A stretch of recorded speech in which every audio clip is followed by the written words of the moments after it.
बच्चों new chapter है पूर्णांक, या इंग्लिश में कहते हैं इसको इंटीजर्स। इसका पहला अभ्यास है 3A। अभ्यास देखने से पहले बस एक चीज़ डिस्कस करेंगे इसमें, पूर्णांक बेसिकली होते क्या हैं या इंटीजर्स हमारे क्या होते हैं। पूर्णांक, अगर मैं हिंदी में इसकी बात करूं तो पूर्णांक मतलब जैसे कि नाम से ही हमें पता चल रहा है पूर्णांक या पूरा अंक। इंग्लिश में इंटीजर्स मतलब कंप्लीट नंबर, जो भी नंबर अपने आप में कंप्लीट हो या जैसे पूरा हो तो वो क्या कहलाएगा, हमारा पूर्णांक कहलाएगा। एक एग्जांपल के थ्रू यहाँ पर समझ लेते हैं छोटा सा। पूर्णांक मतलब जैसे 1 है अपने आप में पूरा है, 2 भी अपने आप में पूरा है, 3 भी कंप्लीट है अपने आप में। अगर 0 की बात करें तो 0 भी अपने आप में 0 है, लेकिन है तो पूरी ही, तो 0 भी क्या है, हमारा पूर्णांक है। अगर हम माइनस में बात करें -1, -2, -3, भले ही माइनस में है लेकिन कंप्लीट तो है अपने आप में, और जो भी अपने आप में कंप्लीट होगा, जो भी अपने आप में पूर्ण होगा वो क्या कहलाएगा, पूर्णांक या इंटीजर। ठीक है ना। तो अगर बात करें कि सर 3/2 एक एग्जांपल ले लेते हैं, क्या यह पूर्णांक है? नहीं, ये पूर्णांक नहीं है, क्योंकि जब 3/2 को हम सॉल्व करेंगे या इसको हल करेंगे तो कितना आ जाएगा, 1.5। और 1.5 ना तो पूरा 1 ही है और ना तो पूरा ये 2 है और ना ही 1 है, तो मतलब ये अब क्या है अपने आप में, ये पूर्णांक हमारा नहीं होगा। ठीक है ना। या पॉइंट वाले या दशमलव वाले जो भी संख्या आ जाएंगे वो पूर्णांक नहीं होगी। कंप्लीट नंबर जो भी अपने आप में होगा, जैसे 1, 2, 3, 0, -1, -2 या कोई भी और नंबर, बस अपने आप में क्या होना चाहिए, पूरा होना चाहिए, तो वो क्या कहलाएगा, पूर्णांक कहलाएगा। तो इसी के साथ बच्चों हम देख लेते हैं पहला सवाल इसमें क्या कह रहा है।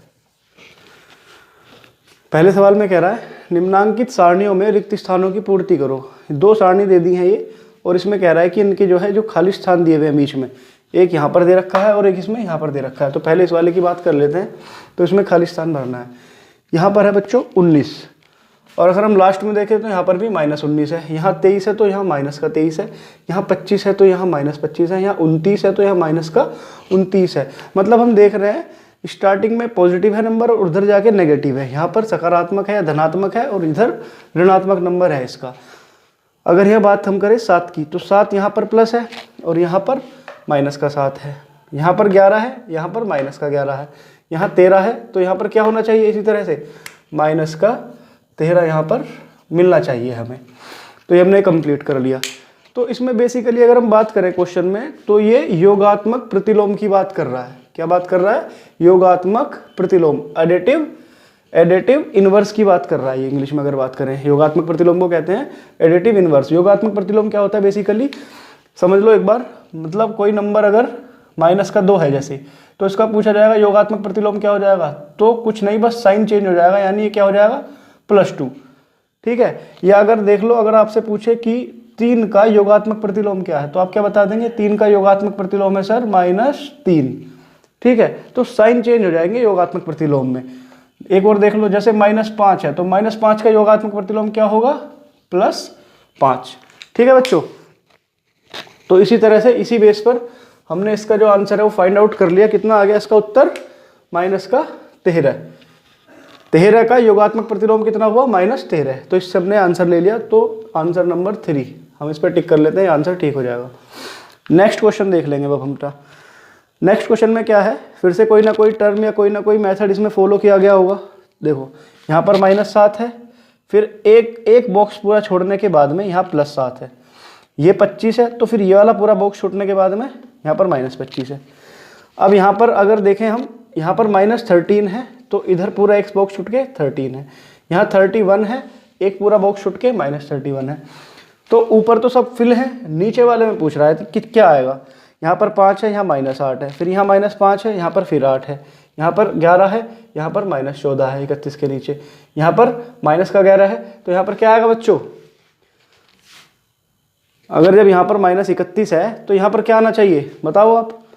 जैसे हम देख रहे हैं यहाँ -7, यहाँ पर +7, यहाँ -25, यहाँ पर -25, यहाँ +25, यहाँ -25, यहाँ -13, यहाँ +13।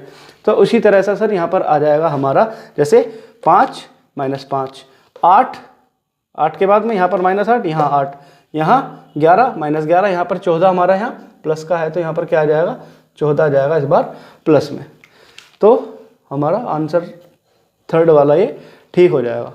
तो मतलब एक मेथड फॉलो हो रहा है। बेसिकली ये योगात्मक प्रतिलोम के ऊपर ही क्वेश्चन है। तो योगात्मक प्रतिलोम हमने पढ़ लिया क्या होता है, जो संख्या में दी गई है उसका जस्ट ऑपोजिट कर दो, माइनस की है तो प्लस की हो जाएगी और प्लस की है तो माइनस की हो जाएगी। यहाँ पर क्योंकि हमारा कितना था, माइनस का 14 है, तो जस्ट इसका उल्टा क्या हो जाएगा, यहाँ 14 हो जाएगा। चेक कर लो एक बार आप इसे।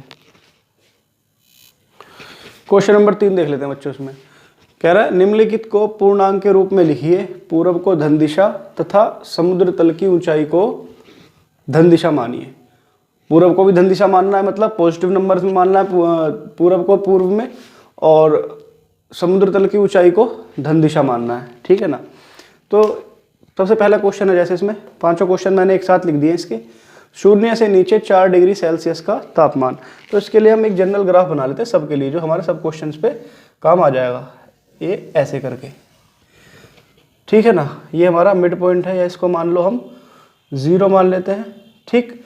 और इधर हमारा क्या चल जाएगा, यहाँ 1 2 3 4 5 6 7, ठीक है। इधर तुम्हें पता ही है कि किसके होते हैं, -2 -3 -4 -5 एंड सो ऑन चलते रहते हैं। इसी तरह से ऊपर वालों को क्या मान लेते हैं, ऊपर वाले प्लस में चले जाते हैं, अगर आएगा तो ले लेंगे, और नीचे वाले नेगेटिव में, ठीक है। तो देखते हैं, पहले में कह रहा है शून्य से नीचे 4 डिग्री सेल्सियस का तापमान। शून्य से नीचे 4 डिग्री सेल्सियस, ठीक है। शून्य से नीचे 4 डिग्री सेल्सियस कहाँ जाएगा, 1 2 3 और ये 4, यानी कि शून्य से नीचे 4 डिग्री। तो कितना आ जाएगा, पूर्णांक में लिखेंगे जब हम इसे, तो इसका आ जाएगा कितना, -4 हो जाएगा। पूर्णांक के रूप में हमने इसको लिख दिया। अब ये कह रहा है 7 कदम पूर्व, या पूर्व लिखता है वैसे तो उसको, लेकिन पूर्व ही दिया है किताब में। तो 7 कदम पूर्व की ओर। पूर्व की ओर, पूर्व किधर है, जब हम बनाते हैं बोर्ड पे या कॉपी पे बनाते हैं तो किधर से स्टार्ट करते हैं, ईस्ट, इधर वेस्ट, इधर नॉर्थ और इधर साउथ। तो क्या कह रहा है ये, 7 कदम पूर्व, पूर्व इधर ही बैठेगा। तो 1 2 3 4 5 6 और ये 7, तो कितना आ जाएगा इसका, 7 कदम पूर्व 7 हो जाएगा इसका पूर्णांक में जब हम लिख देंगे। ऐसे ही बात कर रहा है ये रुपये 3.28, ठीक है ना। 3 रुपये 28 पैसे की हानि। अब हानि है तो हानि हम किस में शो करेंगे, माइनस में शो होती है हमेशा हानि, ठीक है, यानी कि नीचे की तरफ। और 3 पॉइंट कुछ लगभग इधर कुछ आएगा, यहाँ पर 3 और -4 के बीच में आएगा ये। तो देख लेते हैं हानि को कैसे लिखेंगे हम पूर्णांक में, -3.28। क्लियर है, पूर्णांक में लिख दिया।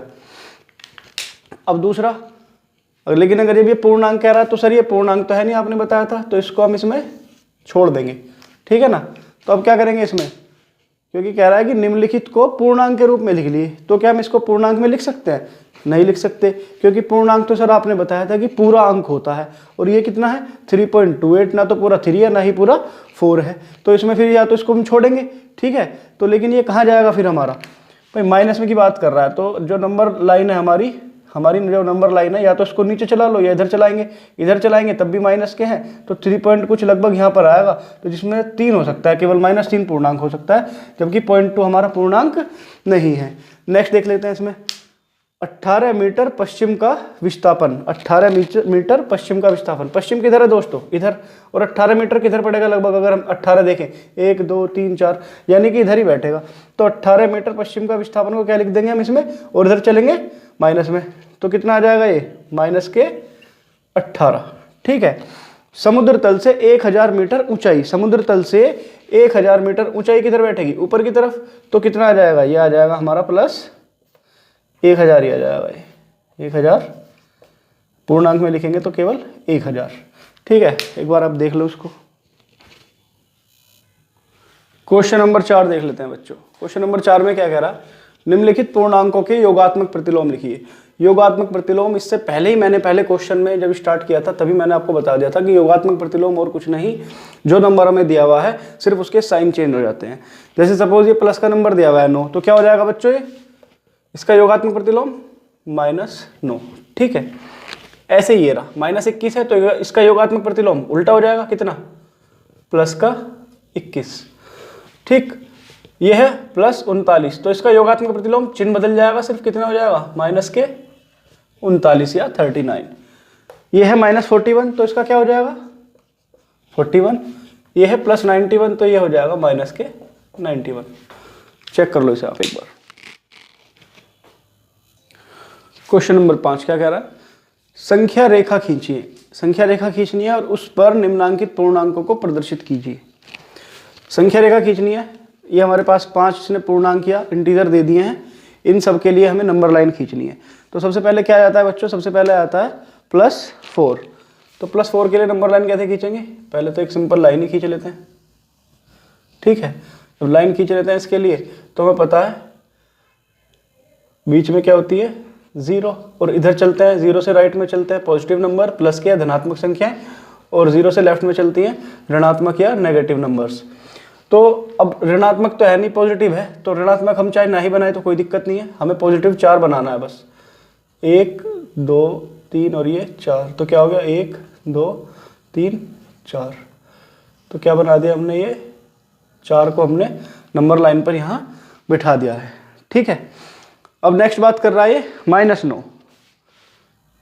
एक लाइन ड्रॉ कर लेते हैं फिर से, यहाँ बना लेते हैं 0। अब हमें पता है 0 से राइट में कौन से नंबर होते हैं, धनात्मक, और इस बार ये 9 की बात कर रहा है, -9 की, तो माइनस के ही बना लेते हैं।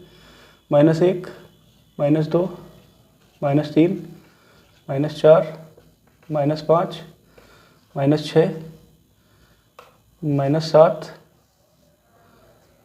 -8 और ये -9। तो हमने -9 को क्या कर दिया, संख्या रेखा पर बिठा दिया है और ये बना दिया है इसको भी, ठीक है ना। अब क्या आता है नेक्स्ट 7, और प्लस के साथ की बात कर रहा है, तो फिर से 0 1 2 3 4 5 6 और ये 7, 1 2 3 4 5 6 और ये 7। तो हमने +7 भी संख्या रेखा पर ड्रॉ कर लिया। इसके बाद -3 देख लेते हैं, वेरी सिंपल। -3 फिर से 0, और -3 की बात कर रहा है तो 0 से लेफ्ट में चलेगा, ठीक है ना, क्योंकि नेगेटिव वाले या ऋणात्मक संख्या किधर 0 के लेफ्ट में और प्लस वाली 0 के राइट में, क्योंकि -3 है तो लेफ्ट में जाएगा 0 के। -1 -2 और ये -3, ये -3 बना दिया हमने, ठीक है बच्चों। अब लास्ट में बचता है -6, और -6 है, बीच में 0, इधर प्लस वाले, प्लस के हमें चाहिए नहीं, क्यों, क्योंकि -6 की बात कर रहा है। -1 -2 -3 -4 -5 और ये माइनस हो गया हमारा 6। हमने -6 को भी ड्रॉ कर दिया किस पर, नंबर लाइन पर। देख लो एक बार आप इसे। इसका नेक्स्ट क्वेश्चन देख लेते हैं भाई, क्वेश्चन नंबर 6। इसमें क्या कह रहा है, पूर्णांकों को ऊर्ध्वाधर संख्या रेखा पर दिखा सकते हैं, जिस पर ऊपर की दिशा को धनात्मक तथा नीचे की दिशा को ऋणात्मक माना जाता है। पार्श्वांकित संख्या रेखा दिखाइए और देखिए और निम्नांकित प्रश्नों के उत्तर दीजिए। 5 क्वेश्चन इसमें पूछ रहा है, क ख ग घ और अण, और इसके बाद में इसने हमें एक संख्या रेखा बनाकर दी है, ऊर्ध्वाधर बना के दी है। ऊर्ध्वाधर मतलब होता है इंग्लिश में वर्टिकली, और वैसे दंडवत या खड़ी हुई संख्या रेखा इसने बना दी। अब खड़ी हुई संख्या रेखा है तो ऊपर वाले नंबर को हम क्या मानेंगे, पॉजिटिव, क्योंकि बीच में 0 दे रखी है इसने, और नीचे 0 से नीचे वाले को क्या मान लेंगे, नेगेटिव। जब इसने हमें यहाँ पर +7 दिया है तो इसमें एक काम हम अपने पास से कर सकते हैं, वो क्या काम है, इसको पूरी बना सकते हैं संख्या रेखा को। इधर हम +6 लिख लेंगे, इधर +5 +4 +3 +2 +1, ऐसे ही नीचे लिख लेंगे। 0 से नीचे क्या चलेगा फिर यहाँ पर, -1 -2 -3 -4 -5 -6 और ये -7। जो संख्या रेखा इन्होंने हमें दी हुई थी सवाल में, उसमें +7 ऊपर लिखा था, और हमें बता दिया है क्वेश्चन में कि 0 से जो ऊपर वाले हैं, यानी कि अगर ये वर्टिकली या इन्होंने ऊर्ध्वाधर हमें बना के दी है तो 0 से ऊपर प्लस मानने हैं और 0 से नीचे नेगेटिव हम इसमें मान लेंगे। तो इसमें नंबरिंग कर दी बस हमने, और कुछ नहीं किया। तो अब क्वेश्चन पढ़ लेते हैं। पहला, ए बिंदु +7 है, ये कह रहे हैं कि ए बिंदु +7 है, कौन सा बिंदु -7 होगा, या कौन सा बिंदु -7 है। ए बिंदु इन्होंने दे रखा है हमें +7 है, और -7 हमारा कहाँ जाएगा, 0 से नीचे, माइनस के नंबर 0 से नीचे है, तो -7 पर क्या है, ई है ना। तो क्या जाएगा, कौन सा बिंदु 7 है, तो ई बिंदु क्या हो जाएगा हमारा, 7 हो जाएगा। ई बिंदु हमारा -7 हो जाएगा। ठीक है बच्चों, क्वेश्चन नंबर दूसरा देख लेते हैं। ख, बिंदु बी किस पूर्णांक को निरूपित करता है, बिंदु बी किस पूर्णांक को दर्शा रहा है, मतलब अब देख लेंगे इस संख्या रेखा पर कहीं बिंदु बी है कि हाँ सर, हाँ ये रहा बी, तो कौन से नंबर को दर्शा रहा है, ये कौन से पूर्णांक को दर्शा रहा है, -3 को सर दर्शा रहा है। तो क्या लिख देंगे इसका आंसर, बिंदु बी -3 पूर्णांक को निरूपित करता है या -3 को ये दर्शा रहा है। ठीक है बच्चों। अब कह रहा है ग में बिंदु बी का विपरीत बिंदु बताइए।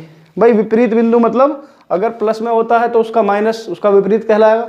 ठीक है, तो ये क्या कह रहा है, बिंदु बी का विपरीत बिंदु बताइए। बिंदु बी पहले है कहाँ देख लेते हैं, ये आ गया बिंदु बी, -3 अभी जस्ट अभी इससे पहले क्वेश्चन किया है।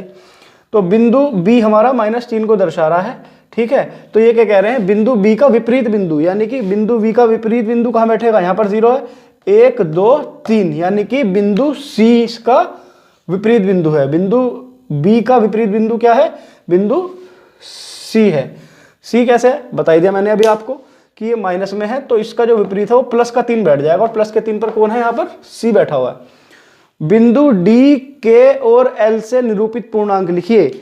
बिंदु डी का हमारा ये रहा, और बिंदु के हमारा ये रहा, और बिंदु एल कहाँ है, ये रहा। डी, के और एल, डी पर कौन सा पूर्णांक है भाई, डी पर सर हमारा पूर्णांक है +5। हमने नंबरिंग इसीलिए कर ली थी कि ये हो सकता है पूछेगा, और ये पूछ रहा है, देखो है ना। बिंदु डी के जो कोरस्पोंडेंस है क्या पूर्णांक बनता है, वो +5, और इसके बाद क्या कह रहा है, बिंदु के पर कौन बैठा है, बिंदु के पर सर बैठा है -5, यानी कि एक दूसरे के ये विपरीत भी है, बिंदु डी और बिंदु के, है ना। और बिंदु एल कहाँ है, बिंदु एल सर ये रहा, तो बिंदु एल का क्या आ जाएगा, +6 आ जाएगा। ठीक है, अब देख लेते हैं बिंदुओं डी, के और एल के विपरीतों को बताइए। अब सेम इसमें क्या पूछ रहा है, इनके विपरीत पूछ रहा है, और हमें पता है बिल्कुल अभी निकाले हमने। बिंदु डी 5 है, तो इसका विपरीत कहाँ पर आ जाएगा, नीचे -5। देख लेते हैं -5 पर कौन है, -1 -2 -3 -4 और -5। तो बिंदु के इसका है ना, बिंदु डी का क्या है विपरीत, बिंदु के है। और किसका पूछ रहा है, बिंदु के का विपरीत कौन आ जाएगा, बिंदु के का बिल्कुल सेम डी ही आ जाएगा। बिंदु के का कौन आ जाएगा, डी आ जाएगा। ठीक है, बिंदु एल का विपरीत कौन बैठेगा भाई, बिंदु एल का विपरीत 6 नंबर पे, यानी कि +6 पर बिंदु एल बैठा है यहाँ पर, और तो -6 पर कौन है, इसका विपरीत कौन होगा, +6 का -6 होगा, और -6 पर कौन है, विपरीत हो जाएंगे इसके, एल का हो जाएगा m। एक बार चेक कर लो इसको आप।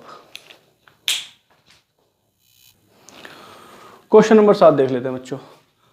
निम्नांकित के बीच के सभी पूर्णांक लिखिए। इनके पूर्णांक लिखने हैं, है ना, किसके बीच के, -2 और 3 के बीच में। कैसे पता करेंगे, नंबर लाइन बना लेते हैं नंबर लाइन। बीच में हमें पता है क्या, 0, और इधर प्लस के नंबर, इधर माइनस के, +1 +2 3 4 5, इधर ऐसे ही -1 -2 -3 और ये -4। किसके बीच के कह रहा है, -2 और +3। -2 कहाँ है, ये रहा, है ना, -2 और +3 कहाँ है, ये रहा। तो इनके बीच के सभी पूर्णांक लिखने हैं, तो इसका आंसर क्या हो जाएगा, इसका आंसर हो जाएगा, देखो -2 और 3 के बीच में कौन कौन से आ रहे हैं, -1 0 1 और 2, इसका आंसर हो गया। ठीक है ना। अब नेक्स्ट देख लेते हैं, 0 और 6 के बीच की बात कर रहा है, 0 और 6। तो 0 और 6, तो 0 तो ये रहा, और 6 प्लस का है। ठीक है, तो इधर ही नंबर बना लेते हैं बस, नंबर लाइन 1 2 3 4 5 6, 1 2 3 4 5 और ये 6। अब ये कह रहा है 0 और 6 के बीच के सभी पूर्णांक, तो 0 ये रहा और 6 ये रहा, तो इनके बीच में कौन कौन आया, तो इसका आंसर क्या हो जाएगा बच्चों, 1 2 3 4 और ये 5। 0 और 6 के बीच में पूर्णांक कौन कौन से हैं, 1 2 3 4 और ये 5।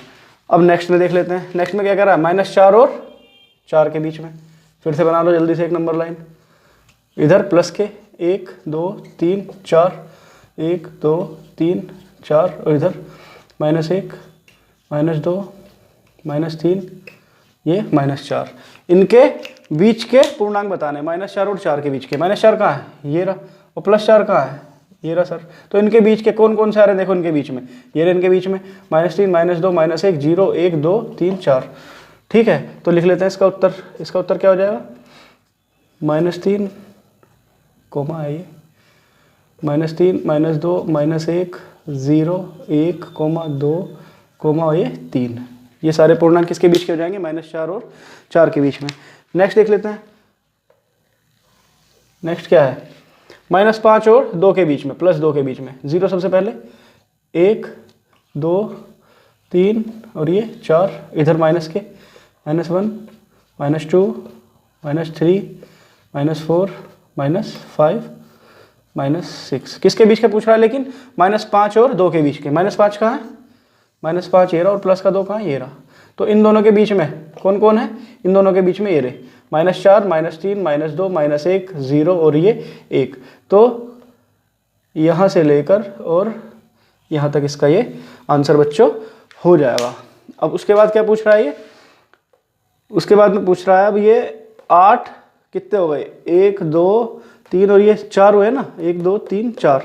तो अब ये रह रहा है -3 और +5, ये देख लेते हैं, -3 और +5 के बीच में 0 1 2 3 4 और ये 5, +5 है ना, तो प्लस में 5 लिख लिए। इधर कितना है? -3 -1 -2 -3। तो किसके बीच के पूछ रहा? -3 और 5 के बीच के। तो -3 ये रहा और 5 का ये रहा। तो इनके बीच में क्या क्या आएंगे? यहाँ से लेकर के यहाँ तक के क्या क्या?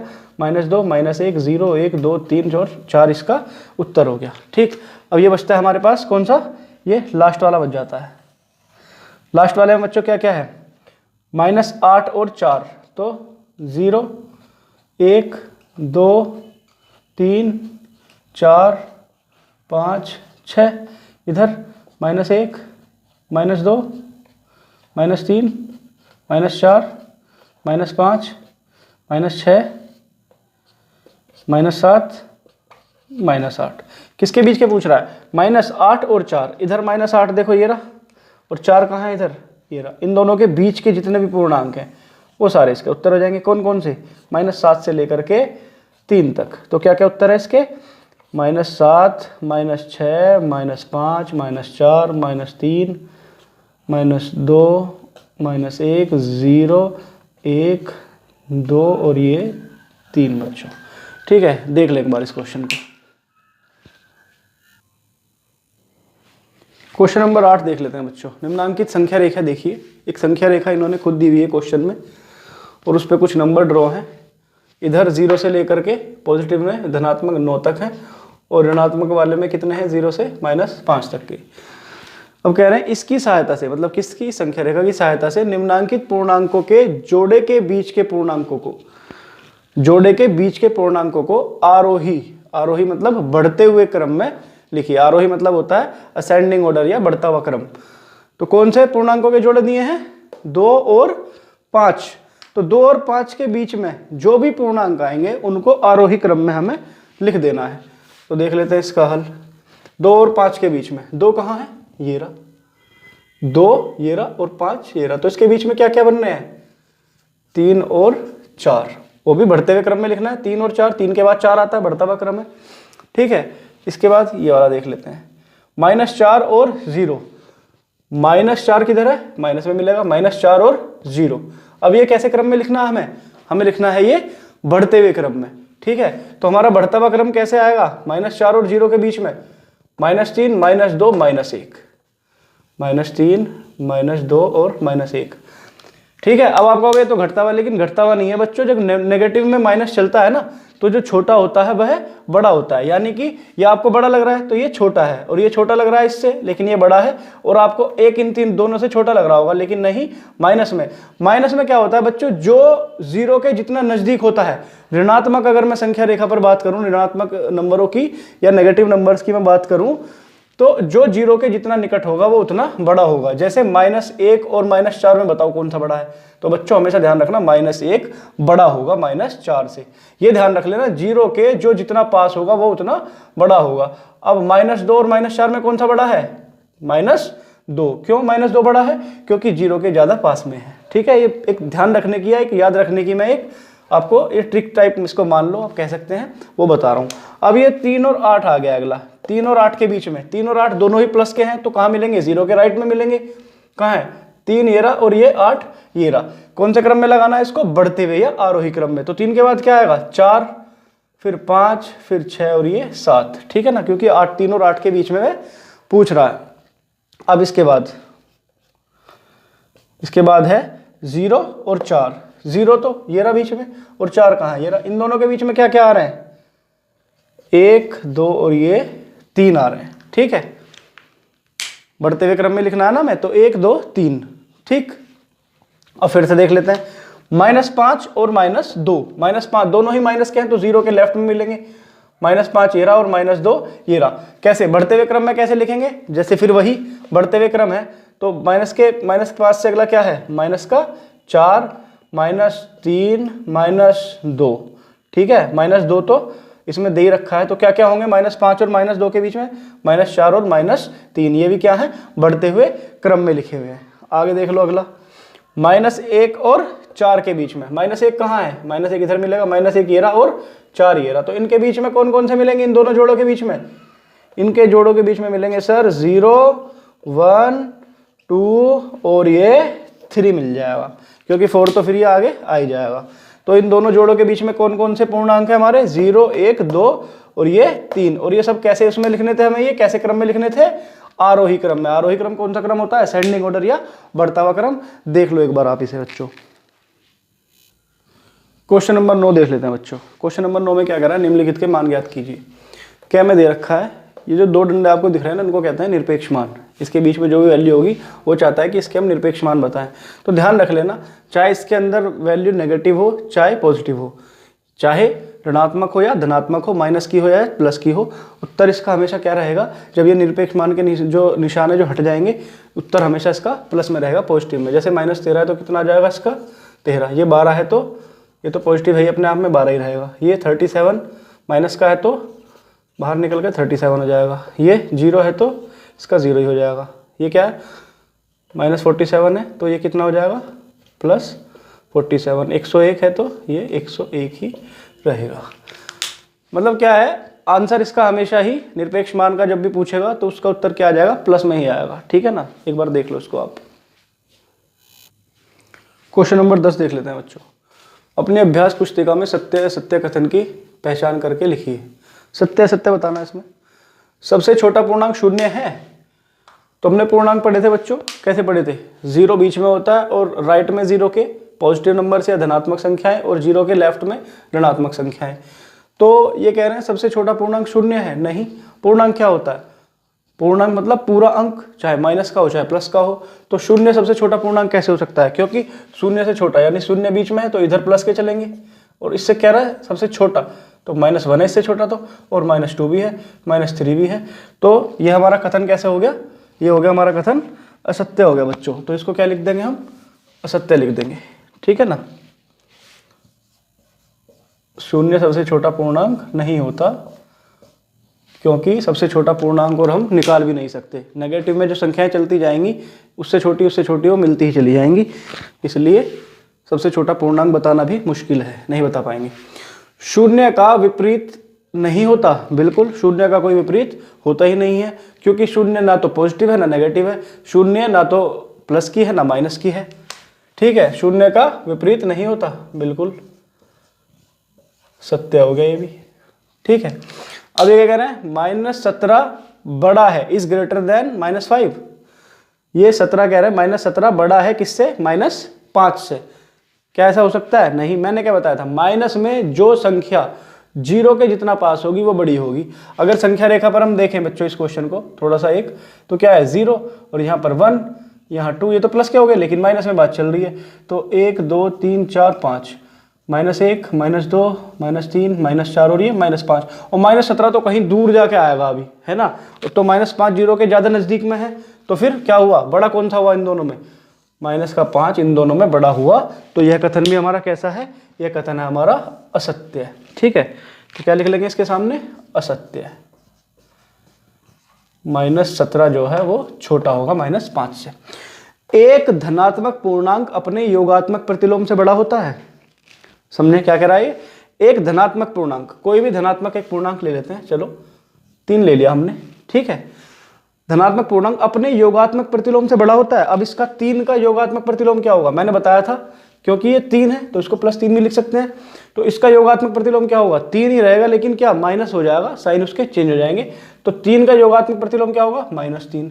तो अब ये यही कह रहा है, देखो एक धनात्मक पूर्णांक अपने योगात्मक प्रतिलोम से बड़ा होता है, धनात्मक 3 क्या इससे बड़ा है, हाँ बिल्कुल है। तो यह कथन हमारा कैसा हो जाएगा बच्चों, इस कथन को लिख लेंगे सत्य, साइड में जगह नहीं तो ऊपर लिख रहा हूँ, ठीक है ना बच्चों। नेक्स्ट क्वेश्चन देख लो जल्दी से, इसी का ही अगले वाले में क्या कह रहा है, ये एक ऋणात्मक पूर्णांक अपने योगात्मक प्रतिलोम से बड़ा होता है। एक ऋणात्मक पूर्णांक, इस बार ऋणात्मक लेके देख लो एग्जांपल में, इस बार ले लेते हैं ऋणात्मक पूर्णांक ले लिया हमने क्या, -3, अपने योगात्मक प्रतिलोम से बड़ा है। इसका योगात्मक प्रतिलोम क्या होगा, क्योंकि अब ये माइनस में है तो योगात्मक प्रतिलोम किस में हो जाएगा, प्लस में, तो ये क्या हो गया, प्लस में। तो अब ये कह रहा है क्या -3 3 से बड़ा है, -3 3 से बड़ा कैसे हो जाएगा, क्योंकि माइनस में तो संख्या प्लस वाली संख्या से हमेशा छोटी ही रहती है। तो ये क्या हो जाएगा कथन हमारा, ये कथन हो जाएगा बच्चों हमारा असत्य। तो इसको क्या लिख देंगे हम, यहाँ पर जगह नहीं है तो मैं यहाँ लिख रहा हूं असत्य, ठीक है बच्चों। अब इसमें क्या देख लेते हैं हम देख लेंगे इसमें अब अगला क्वेश्चन, ठीक है। अगला क्वेश्चन क्या है, शून्य एक पूर्णांक नहीं है, बताओ। मैंने क्या कहा था, पूर्णांक पता ही है, बार बार मैं रिपीट कर रहा हूं। तो शून्य भी एक पूर्णांक है, शून्य है तो क्या हुआ, अपने आप में है तो पूरी ही, ठीक, कंप्लीट नंबर है एक, तो ये क्या हो जाएगा हमारा असत्य है, क्योंकि बच्चों शून्य भी एक पूर्णांक है। ये कह रहा है नहीं है, तो ये गलत है। शून्य का योगात्मक प्रतिलोम शून्य है। अब शून्य तो शून्य ही है, शून्य हमें पता है ना तो माइनस की हो सकती है और ना ही ये प्लस की हो सकती। शून्य तो न्यूट्रल है, बीच में आती है संख्या रेखा में, तो इसका योगात्मक प्रतिलोम तो शून्य ही होगा। तो ये कथन कैसा है बच्चों हमारा सत्य है, ठीक है। तो अभ्यास 3A हमारा यहाँ पर बच्चों एंड हो गया। धन्यवाद।